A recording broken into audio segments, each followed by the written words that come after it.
Hi guys, nandito ako sa Sovereign Mall. Ayan guys, bibili ako ng lunch.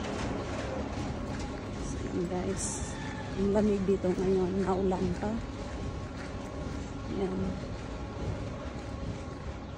Lamig. So yan, papunta ako ng bakery. Bibili ako ng pagkain. Ayan guys. So yan guys, pababa na ako. Nakapayong ako guys kasi naulan. So yan guys, ay nakong lamig, tapos may namamasyal pa.